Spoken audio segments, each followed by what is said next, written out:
नमस्कार मैत्रिणींनो, तुमच्या अन्नपूर्णा गावरान रेसिपी या मराठी यूट्यूब चॅनलवर मनापासून पुन्हा एकदा खूप खूप स्वागत आहे. चला तर आज मी तुम्हाला शरीरासाठी अत्यंत पौष्टिक आणि हेल्दी कॅल्शियमयुक्त शेवग्याच्या शेंगांची सूप कशी बनवायची ती सांगणार आहे. अत्यंत सोप्या पद्धतीने दाखवणारे, झटपट होणारी, अगदी 10 मिनिटात तयार होणारी ही सूप आहे. चला तर आपण आता कृतीला सुरुवात करूया. हे बघा, आपल्याला जितपत शेवग्याची शेंगांची सूप बनवायची तितकी आपण शेवग्याच्या शेंगा घेतल्या. मी पावशर शेवग्याच्या शेंगा घेतल्या. त्या व्यवस्थित आता आपण स्वच्छ धुवून साल काढून कट करून घेऊया. या पद्धतीने त्याच्या सर्व शिरा काढून घ्या. शिरा काढून झाल्यानंतर स्वच्छ 2 ते 3 पाण्याने पुन्हा एकदा धुवून घ्या. धुवून झाल्यानंतर एका कुकरमध्ये टाकून घेऊया. त्याच्यामध्ये आता आपण 1 ग्लास इतकं पाणी घालूया. पाणी घालून झाल्यानंतर त्याच्यामध्ये आता आपण थोडंसं चवीनुसार मीठ टाकूया. कुकरचं झाकण लावून घेऊया आणि 2 ते 3 व्यवस्थित शिट्ट्या करून घेऊया. तोपर्यंत आता आपण पुढची तयारी करूया. एक मिक्सरचं भांडं घेतलं आहे. त्याच्यामध्ये भरपूर सारं लसूण, 2 ते 3 हिरव्या मिरच्या, अद्रकचा तुकडा, थोडंसं जिरं घालूया व याचं वाटण करून घेऊया. या पद्धतीने वाटण दळून झालं. आता आपलं दळून झाल्यानंतर इकडे आपला कुकर पण थंड झाला. आता आपण झाकण खोलून घेऊया. हे बघा, आपल्या शेंगा किती छान शिजल्या आहे. तुम्ही बघू शकता 2 शिट्ट्यांमध्ये व्यवस्थित शिजल्या आहे. त्यातलं सर्व पाणी आता आपण काढून घेऊया व शेंगा एका प्लेटमध्ये काढून घेऊया.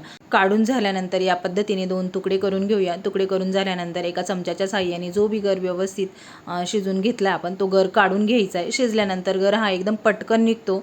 या पद्धतीने सर्व शेंगांमधला गर काढून घेऊया. काढून झाल्यानंतर एका मिक्सरच्या भांड्यामध्ये टाकून घेऊया. थोडीशी कोथिंबीर टाकूया व याचं वाटण करून घेऊया. या पद्धतीने वाटण करून घ्या. वाटण करताना पाण्याचा उपयोग करू नका. या पद्धतीने दळून झाल्यानंतर एक कढई घेतली आहे. त्याच्यामध्ये तेल टाकूया. गरजेनुसार अगदी थोडंसंच तेल टाकलं. मी जास्त तेलाचा वापर नाही करणार आहे. तेल गरम झाल्यानंतर हिंग पावडर टाकूया. जे बी वाटण करून घेतलंय त्याला व्यवस्थित परतून घेऊया. या पद्धतीने तेलामध्ये परतून घ्या. परतल्यानंतर जे बी शेवग्याच्या शेंगांची आपण पेस्ट करून घेतली ती सर्व पेस्ट टाकून घेऊया. टाकून झाल्यानंतर अगदी थोडंसं पाणी टाकायचं आपल्याला. त्याच मिक्सरच्या भांड्यामध्ये पाणी टाकून घ्या आणि त्याच्यामध्ये टाकून घ्या. टाकल्यानंतर आता त्याच्यामध्ये आता आपण पुन्हा एकदा थोडंसं चवीनुसार मीठ टाकूया. थोडंसं काळं मीठ टाकूया.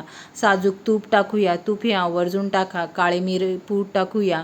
तिला व्यवस्थित मिक्स करून घेऊया. काळे मिरे पूड आहे ना, ही थोडीशी कमीच टाका, नाहीतर सूप ही थोडी तिखट लागू शकते. त्या पद्धतीने सर्व टाकून झाले. सूपला व्यवस्थित उकळून घेऊया.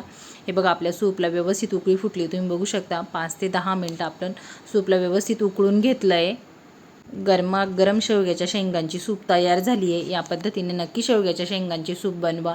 कॅल्शियमयुक्त अगदी 10 मिनिटात तयार होणारी मी तुम्हाला आज शेवग्याच्या शेंगांची सूप दाखवली आहे. नक्की या पद्धतीने बनवून बघा. आवडल्यास लाईक, शेअर, सबस्क्राईब नक्की करा.